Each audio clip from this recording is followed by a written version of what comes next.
Welcome to Module 11, Strategic Staff Planning, as part of the 641 School District Operations and Leadership for Educate Wisconsin.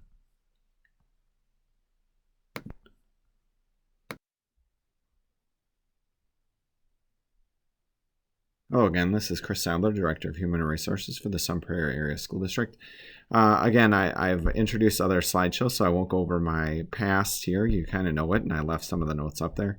But this slideshow is really important because educational philosophy is really about what you believe as a leader and how it plays out in your everyday work. And this quote by John F. Kennedy always kind of sits in the top of my head, is that children are the world's most valuable resource and its best hope for the future. And that's really the baseline for my why, is that the kids we work with are truly going to carry our country, our communities forward. And that's why I place so much importance on being an educational leader. And that's why a lot of educational leaders do what we do. So first, we're going to start with just some human resources best practices and pitfalls in hiring. So the first place we want to start is job descriptions. And the question I always have is, does your district have a process to ensure they're up to date? And the reason it's so important to keep them up to date is that jobs change quickly and expectations change quickly. And as you know, if you think back in the last 10 years, of what has happened in education, they go back 20 years sometimes, is that everyone's role has really changed in what we expect teachers to do, what we expect leadership to do, what we expect our support staff to do to support student learning. And, really every job description should have some connection to student learning in it. And, years ago, that wasn't always the case within those job descriptions. So we want candidates to see that we are responsive to the changes in the work environment and work expectations. And when they see when that job description was approved, if it was approved 15 years ago and hasn't changed since, they're wondering if the district is actually looking at those jobs and making sure expectations match what salaries are there, because if the job description isn't up to date, people will question whether the salary is valid or not based on the expectations that are now currently in most of our jobs in education. So just make sure that those job descriptions are up to date before posting. And as far as posting, there are so many options now. There is Indeed, LinkedIn, Facebook, Handshake, which is I wouldn't say new site, it's been newer within the university ranks, especially where it's more of a site for new graduates coming out to meet up with current or with prospective employers. And more job fairs are using this virtual option of helping candidates connect with school districts. Obviously, WeCan has been around for a long time now, and WeCan is a good source for teachers and educational leadership. But one thing that I've noticed in my career is that WeCan is relatively limited to those areas, and districts are starting to move away from it a little bit to have some more flexibility in how they post and what they expect within their postings, to open it up to more roles than just teaching and principalship, and to look outside your borders of Wisconsin, because those other online options, which there are many more that I did not list, that can look outside our borders, because the more and more focus, especially when we're thinking about diversifying our workforce, it's important to look outside our borders of Wisconsin to really pull in a staff demographic that matches your students. And so the more job posting sites that you have, both internal to Wisconsin and external to Wisconsin, the better chance you have of pulling in those types of candidates. You're going to want to think about posting salary considerations. A lot of the times, salary ranges are good to really put on there. The only drawback or caution that I would have with that is typically when you put a range, let's say it's $50,000 to $70,000, most candidates see themselves at the $70,000 range because they all think that's what they should earn because of their skills, which I'm not faulting them. It's just one of those things that people perceive.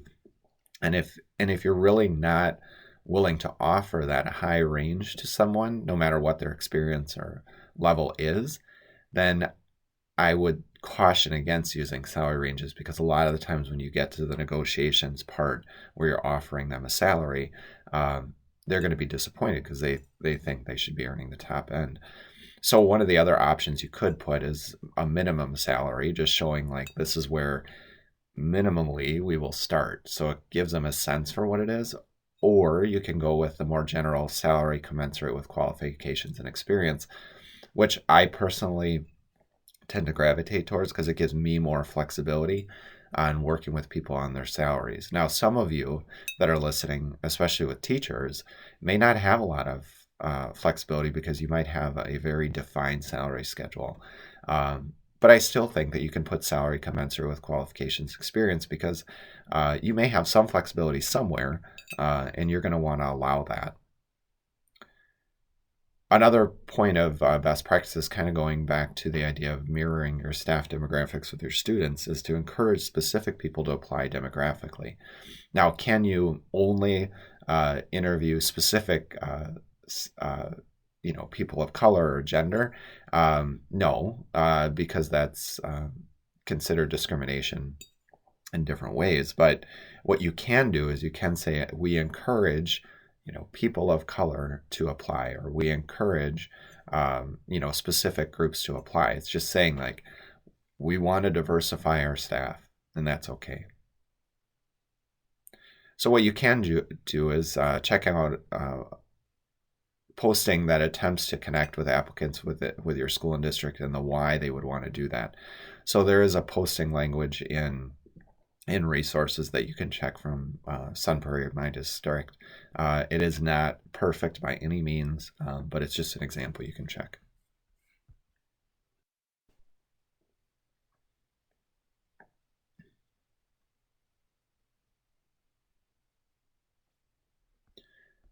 So sorry about the wordiness of these. I will do my best to move through these relatively quickly, but you can check out some best practices when you're interviewing. When you finally bring somebody in, especially as competitive it is, it's really important to create a process that's warm, professional. It sells candidates why your district is the place for them.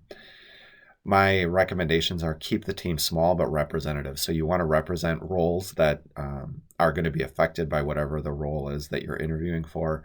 You're going to want to represent racial demographics, gender demographics within that interview team in order to really bring in all those perspectives when you're trying to find the best candidate for your district. And it helps with the idea of quote unquote fit, which, that's something that can be good and bad. So, and what I mean by that is if you don't have a representative interview team and everybody on that interview team thinks alike, they're going to want to look for somebody that fits within their team, which is good. But sometimes as a leader, you're thinking that I need someone that's a little different, that will push a different perspective. And so you want to be careful of the idea of fit. Sometimes you're going to want that challenger. Now, do you want somebody challenged all the time? Maybe not, but you may want to think about that. It's important to have confidentiality agreements during interviews. There is one in our resources that you can check out. And what I would say is with that, it's important for the team, especially if you have multiple interviews, like interview 1 or 2, that they don't go out into the community or within their staff and say, hey, we interviewed John Smith from, the next door district, because the point is that John Smith, we want to treat him well. And maybe he or she doesn't want to have his district know that he's interviewing yet. And the first interview is typically, not final yet. So we want to make sure that you treat your candidates well and confidentially. Sorry. Before each interview, go over expectations, and there is an example of a document in resources again that makes the environment warm and professional, and allows for the candidate to choose your school just as much as you choose them. You want them to go in there with full enthusiasm, and allowing the interview team to understand those expectations really does help with that. I always say consider an introduction to self, because it helps the interview team to really get to know the candidate in and outside of education. And also it helps with the candidate's nerves. When they get to talk about themselves right away and really talk about what's important to them, they just warm up much faster. So there is an example of the introduction of self in our resources. And then finally, the questions that you ask, please make sure that they're connected to your district vision and mission and strategic goals. Asking each candidate a same set of questions to give them opportunity to answer and be truly compared equitably between other candidates. There is a misnomer out there that says you can't ask any different questions of a candidate, and that's not really true. You have to have the same base of questions, but sometimes what's going to happen is there might be a candidate that explains an idea or a strategy and you need clarification, or something sparks in your brain that you want to hear more of. It's okay to say, can you explain that answer a little more or describe what you meant by, because you might need to do that, and that's okay.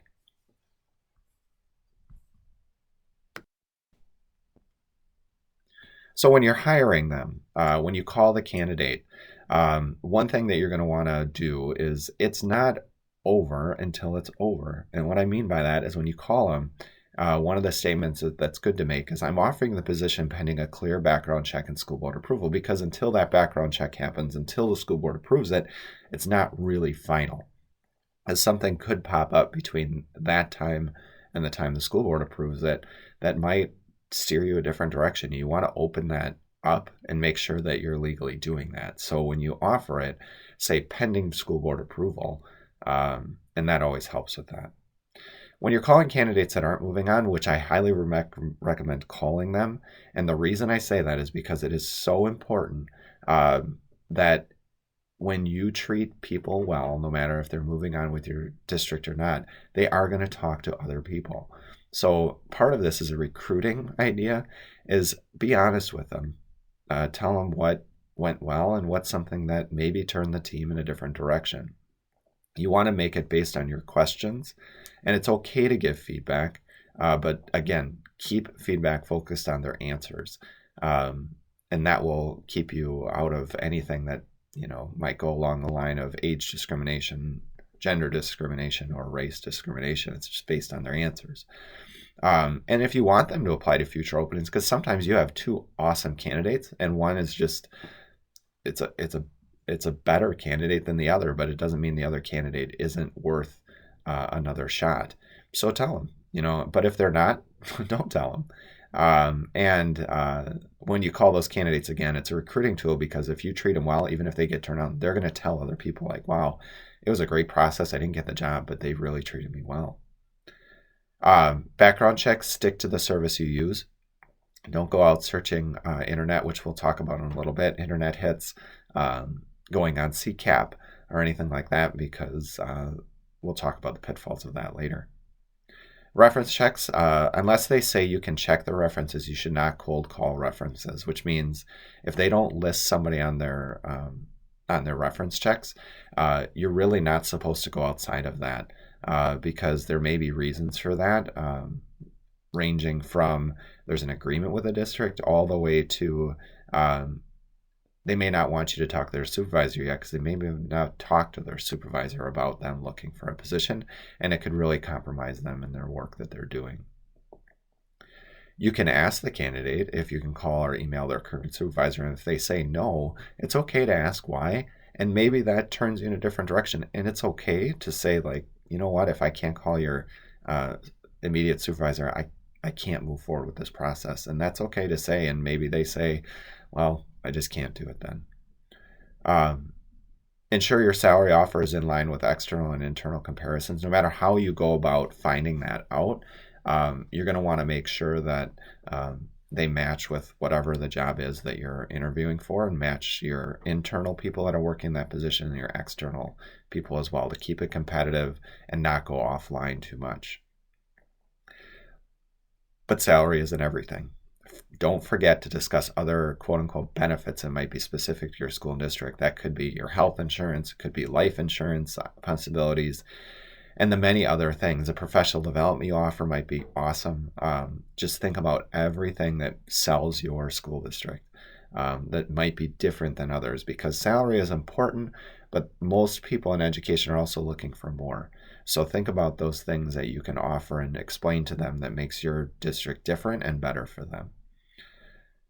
And then finally, your onboarding process should include a very clear explanation of benefits and compensation. You don't want to hire somebody and then a month later they say, hey, I didn't know that I didn't get this, or I didn't know my compensation could be more because of another option you have, whatever it might be. It just sets it off on a really tough beginning to a relationship. And you don't want to make that begin that way. So be as clear as you can. So some pitfalls. Be clear with the interview team on expectations that they are to provide perspective and not be the final decision maker. There are many times where people will think like we are the team and whatever we say is going to be the candidate. Now, 99 out of 100 times that typically is the way it goes, where the team agrees with the leadership or who's ever leading and facilitating the interview process. There's a lot of agreement typically, but sometimes there isn't. And you want to make sure that they are giving perspective and input. They are not the final decision maker. Be careful with asking an applicant how much they earn. And the reason that is it can lead to a discrimination complaint. And a perfect example of this is, unfortunately, especially in leadership more than anything, there is data that shows that female leaders tend to make less than male leaders in private and public institutions. So if a female leader was making less at their previous employment, sometimes there is sometimes a leaning to say, oh, well, I'll just offer them a little bit more than what they're making before. But then if you look at your internal candidates that are male, they may be making more, and you're really just basing it off their last job, which could be, again, discriminatory because you're not paying them the same as a male counterpart that might have the same experience in your system just because of what they earned before. So just be thoughtful about that. It's better just look at your internal comparison, external comparisons, and go from there based on experience, certification, and the many other things you may take into account. You should not be looking at CCAP or any type of court proceedings that can lead to a discrimination complaint too around criminal history, because CCAP sometimes it's about them being in the court system. It doesn't mean they're guilty. It doesn't mean anything other than they were in the court system. And if we were to make that decision based on that, it could be completely baseless and cause a lot of problems if you weren't to offer a candidate just because you went outside and looked at CCAP. And then finally, be careful with social media or Googling an applicant. A lot of the times, again, that could lead to a lot of problems, saying you made decisions based on things that you just see on the internet and you don't even know are true. Because there may be articles out there about the person that, somebody accused them of something, but it was found that they weren't. And if you go around doing that and somebody finds out that you were using that to make decisions, there could be problems with that. And then finally, there's some really basic pieces to the hiring process not to ask about age, about origin, disability, gender, marital status, whether they're pregnant or not, their color, their ethnicity. There's many things that you just have to be thoughtful about, because if you ask those questions, it can be perceived you use that to make decisions. There's cases along every one of these lines where districts or organizations have lost lawsuits because of them. A lot of the times it's like a good example of if somebody's pregnant, they show that they're pregnant at the interview, and somebody says, oh, when are you due? And they're just trying to be kind. But if somebody were to not then get the job, that could be perceived as, oh, they're due right in the beginning of the school year and they might be out, so I don't really know if I want that to begin the school year for the kids that I have, which can cause a lot of problems within the interview process. So that's just an example. Obviously it's okay to ask that after hiring, age and all that, because it comes into play with insurance, with retirement, with possibly medical leaves. There's a lot of things that are okay to ask after the fact, because you're just trying to help the person out at that point, or fill out reports.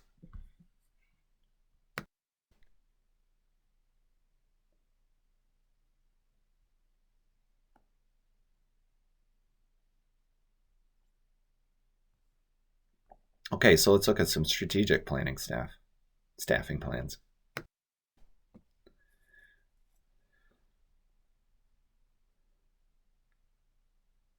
So, staffing plan components. Staffing plan has 6 components to consider when planning.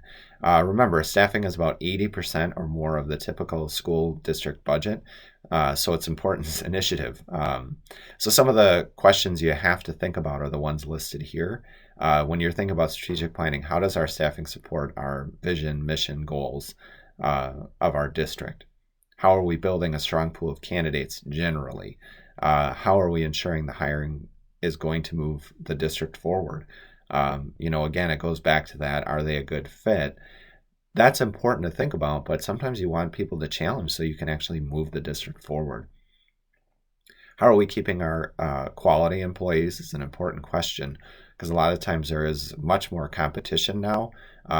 There isn't so much of a step in lane that you just get stuck into a compensation model, and a lot of the times people are matching benefits too.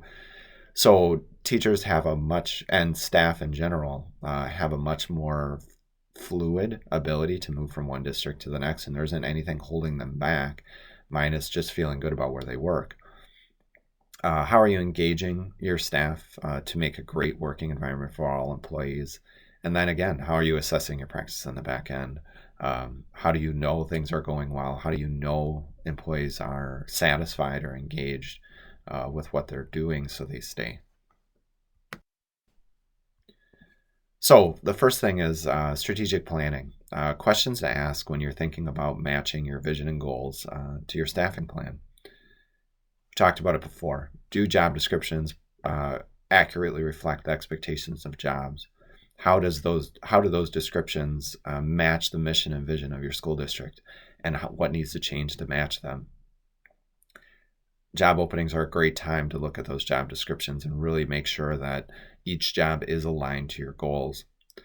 And it allows it to be flexible because your strategic plan is going to change, which means your job description should change.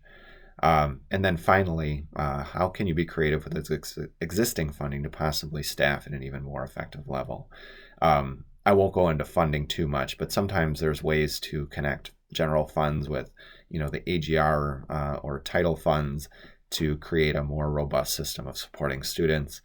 Sometimes you can use community fund like 80 to do different things with staffing, but you just have to be creative about that and see if there's little, pieces here and there where you can combine funding to increase FTE, but not increase the general TEND fund.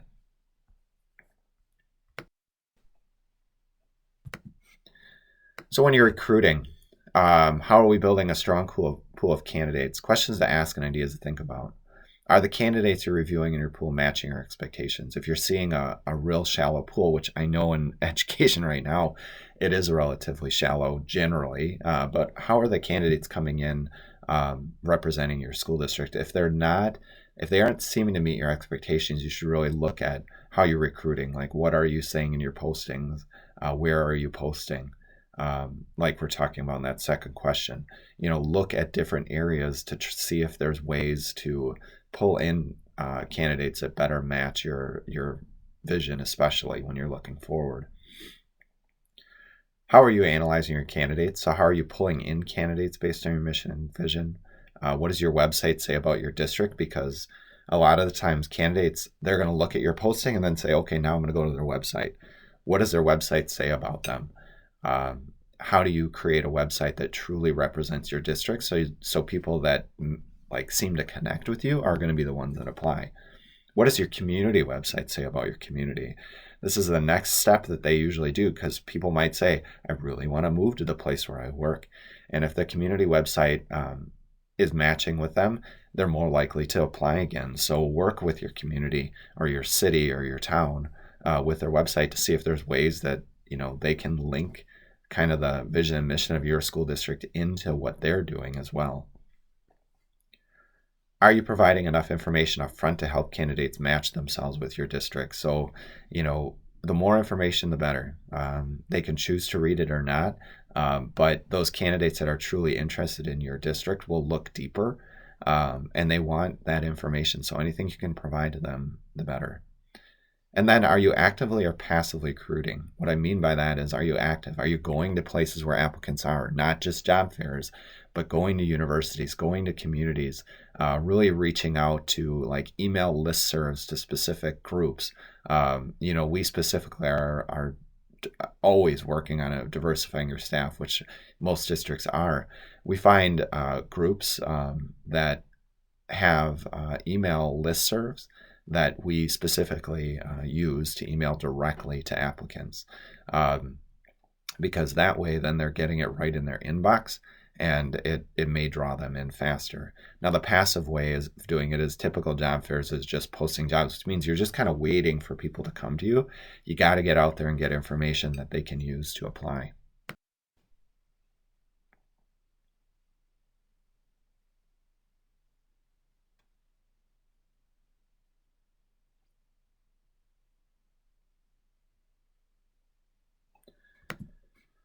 So hiring, when we're thinking about hiring, allowing us to move forward, are the questions you ask allowing you to truly see the applicant?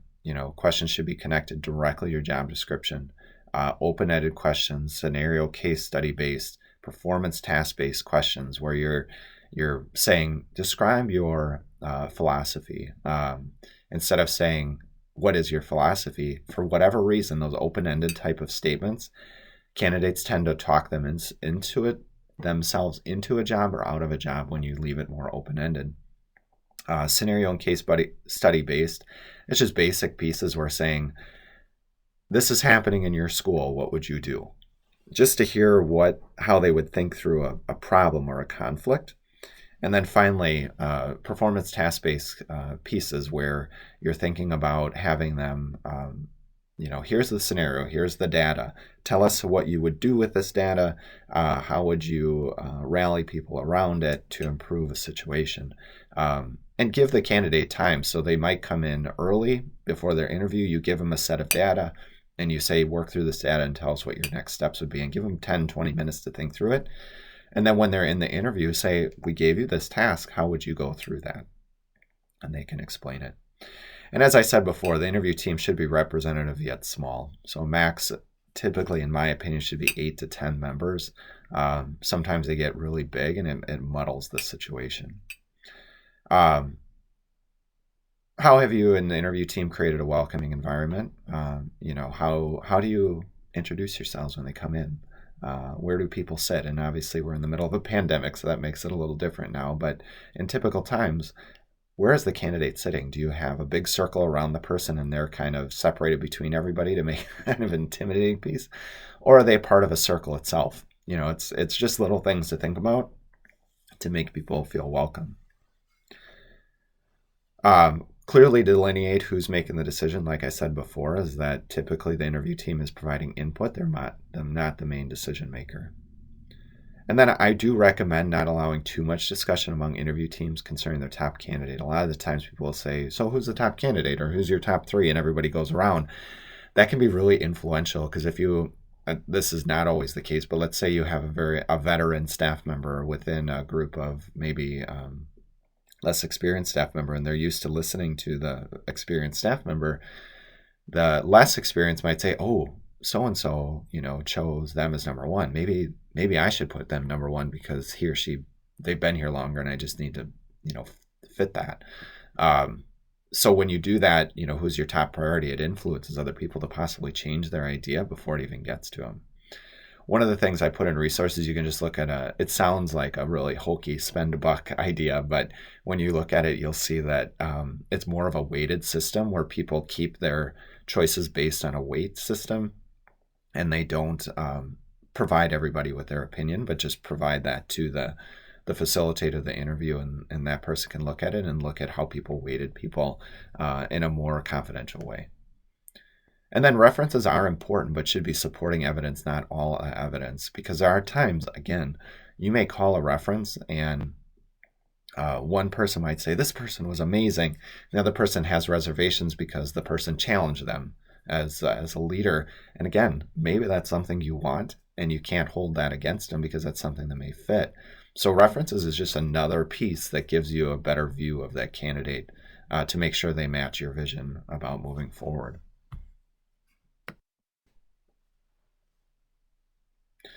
Retention. How are we keeping quality employees?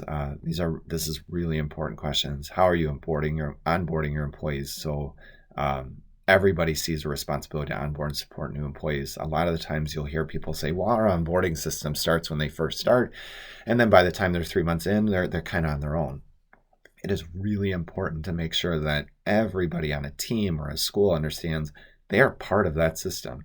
And if there is high turnover, there may be a system that you're doing great when they first start, but then everybody else kind of like washes their hands of it and moves on and lets the person kind of hang out in the wind.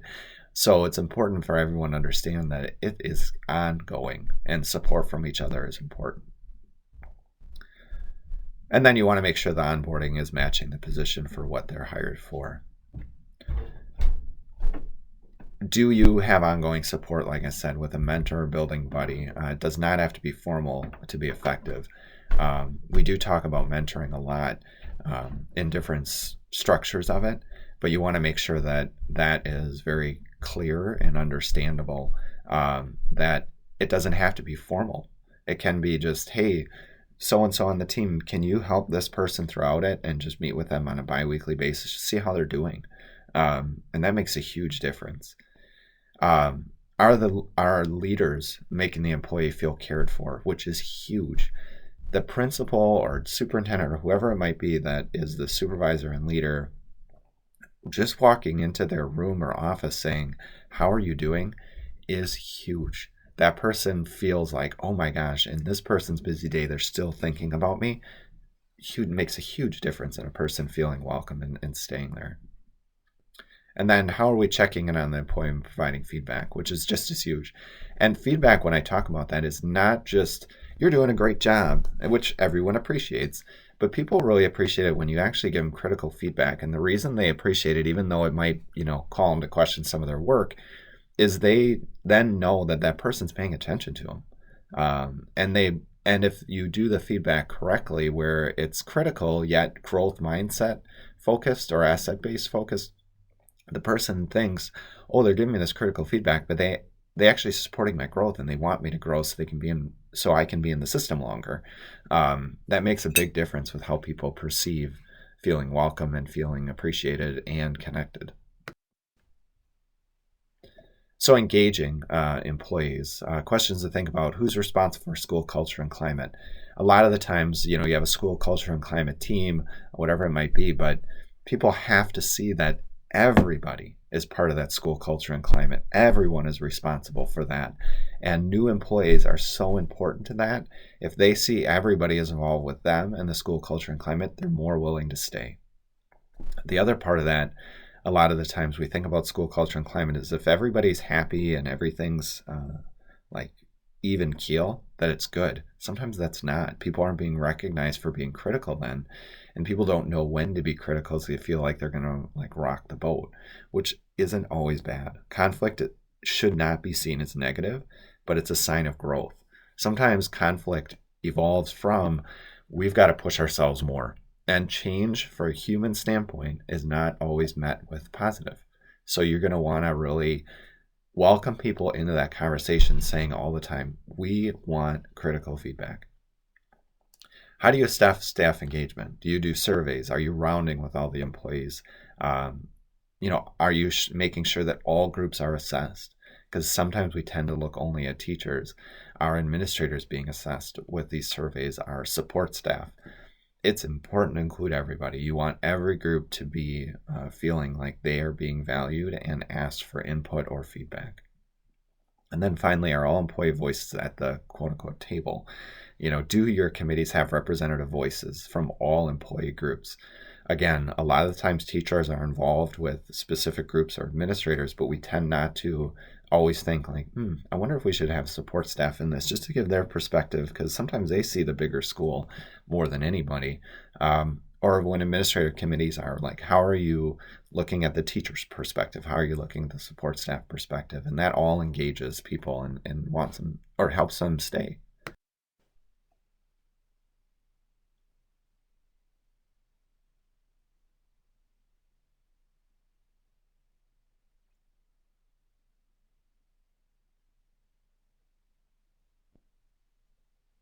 So reassessing. It's always good to look back and try to reassess what's going on. Um, do you reassess your recruiting and hiring practices, your compensation, your interview questions, your job descriptions? Do you have review cycles for those?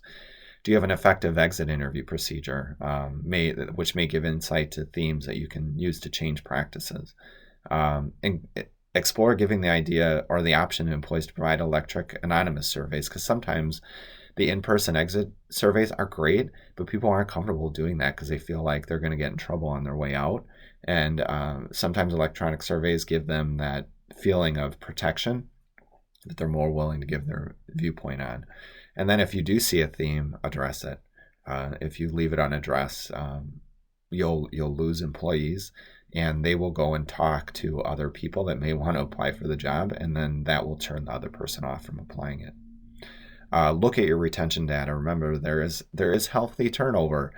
Poor performing employees should be leaving the system. So if for some reason you have turnover, as long as it's with those people or employees that probably need to exit, that's okay. Obviously, if you have high turnover data just generally, like 20-25% of the staff is turning over, then there's something that has to be addressed and looked at. And finding that out through surveys, through exits, interviews may help.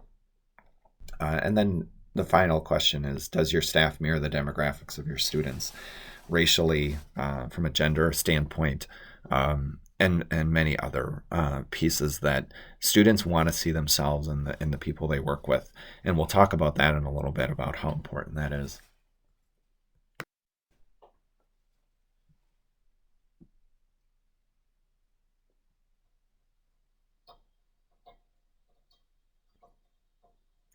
So, mirroring staff demographics, student demographics.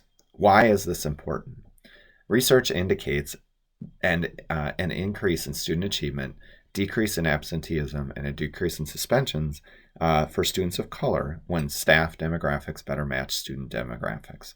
So especially when we're looking at the racial component of matching student and staff demographics, it is highly important, and research shows over and over again how that matters. And the article by Figlio is an interesting one that kind of points you in different directions. It'll give you an overview of the why.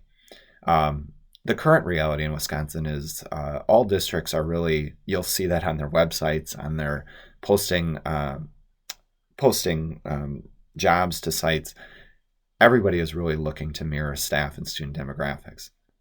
However, there is a current reality in Wisconsin, and you can look deeper into the UW system. And I know the UW system is not everybody that provides teaching candidates to the state, but it's a good idea and concept of what the challenge is right now about 27,000 students are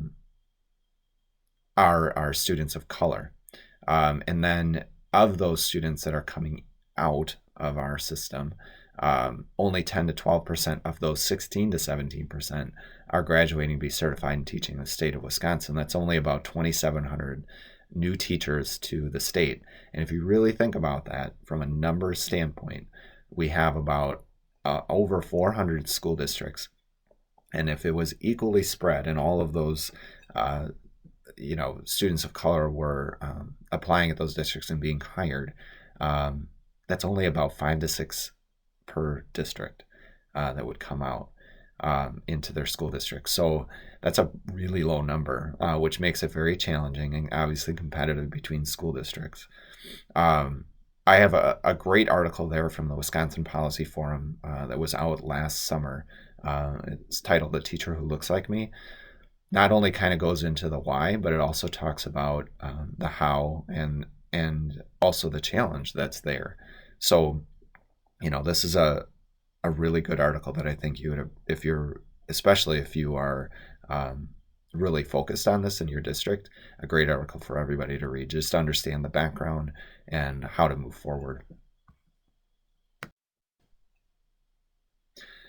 So the how. This is not an exhaustive list. Every district has not figured this out perfectly. You will find it in many mission visions to match racial demographics between staff and students. These are just some things to think about. Definitely, again, not an exhaustive list. There are 2 articles at the bottom of this slide, which are also in resources, that I think will really help just kind of get different perspectives, diversifying the teaching profession. And then Education Northwest is an organization specifically focused on bringing staff of color into the job force for teaching and education, and provides a lot of different resources for that. So some hows.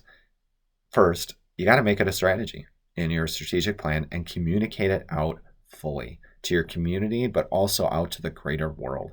Because on the website, when you have a very limited applicants of color, they are looking at your website. And if you do not have that as a main focus, it may turn them off and it'll make them go in a different direction. Job postings must encourage people of color to apply and show how they will be welcome. Now, again, this is not saying we are only looking for, because that could cause problems by itself, but just putting in there that you encourage people of color or of diverse backgrounds to apply, that's okay, because you're basically saying this is one of our strategies and this is what we're looking for. Engage your current staff of color and community organizations in recruiting, hiring, and retention processes. Again, this is for input. I understand, we don't want people to feel like they're the main decision makers, but you need their perspective on recruiting teams, on hiring teams, because if you're only getting one perspective, especially racially on your team, it's going to be very hard to attract and hire applicants of color into your positions. There is a concept called affinity groups where you have ongoing support for your own employees of color so they can feel welcome and engaged in what's going on in the district together. So just some examples. I know districts have if they have a smaller group of employees of color but might range within the race, different races, they might have an overall affinity group where it's all employees of color are welcome to come together once a month. And sometimes it's social atmosphere, sometimes it's more focused on what's going on in the district, but just giving them a space to discuss and connect. And then the other one is if you're a bigger district, you may have an African American affinity group, a Latinx affinity group, along those lines, to really provide for a togetherness and a connection within the community, and really engaging them together, because their ability to support one another and give feedback to the district to say this is how we're feeling will really help the district become more responsive and culturally responsive, especially with their employees. As far as recruiting, connect with historically Black colleges and universities and other universities that are graduating a higher rate of certified teachers of color. You can find all that information in most university websites to find out what does their graduating classes look like, racially, and how could you use that information to better connect with certain universities, because you want your school district to be recognized. Get out there, get your name in any job fairs you can. I know that's passive, like I was talking before, but just getting your name out there, like at historically Black colleges, universities, people will start connecting your district with they're really looking outside the box here. Virtual job fairs right now during COVID have been a huge help with that, because you can do it right from your office or from your district, as you can get your name out there and be available. Show off your community. Show how your community is welcoming to all, and to so staff of color can see that and say, boy, that seems like a place for me. So your community is really important, just like I talked about before, how that it should have some connection with your school district to show the importance of that for your school district and the community. Word of mouth, to me, is one of the most important, no matter what group you're trying to recruit or match to your strategic plan, because those communities are tight, and when one person has a good experience, they tell colleagues, and then colleagues tend to be interested in it. If somebody has a poor experience, they tell their colleagues, and people are going to shy away. So word of mouth is so important, and connecting that to your recruitment plan is an important piece. Growing your own programming is a way to retain and recruit staff. So basically what it is you might have support staff that want to become teachers. or teachers that want to become administrators. How do you support them? Maybe by providing tuition support, ongoing ability to be certified in a position that allows them to feel valued by their district, but also to grow people within it. Now, with Grow Your Own Strategies, there are many different structures. Typically, the structure is that the district provides some support tuition wise to people that they really want to grow within their system, like people of color. And then the other part is obviously sometimes they have to student teach. So it's like, how do you allow them to stay employed but student teach? And there's a lot of creative ways to do that. Too many to mention here, but that's an idea that's out there that Sun Prairie uses. I know Janesville uses within the state of Wisconsin. Other districts do as well. Build relationships with people of color in your community, because again, those families that are going to your school every day have families as well, and they may talk to extended family members that might be going to teaching, that might allow you to grow again your staff of color and your applicant pool to support that. And again, the 2 articles here are great ways to just begin that journey and begin the learning of how best to recruit, hire, and retain staff of color to really ultimately help student achievement through mirroring staff demographics and student demographics.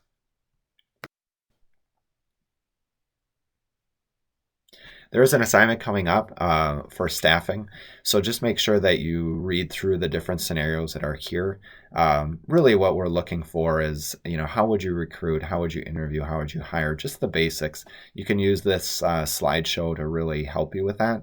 One thing that I would highly encourage is think about your current district vision and goals, and how would you connect your plan to better support that. And that's very helpful within this assignment to have like a base. So look at your vision and mission and strategic plan and see like where does recruiting and hiring fit within that, and how can I make this plan fit that.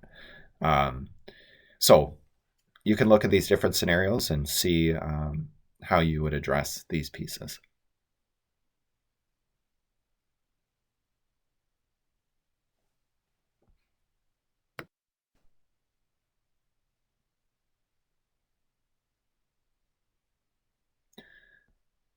Thank you. I know this module is very long, and I'm sorry about that, but hopefully it was good learning. Thanks.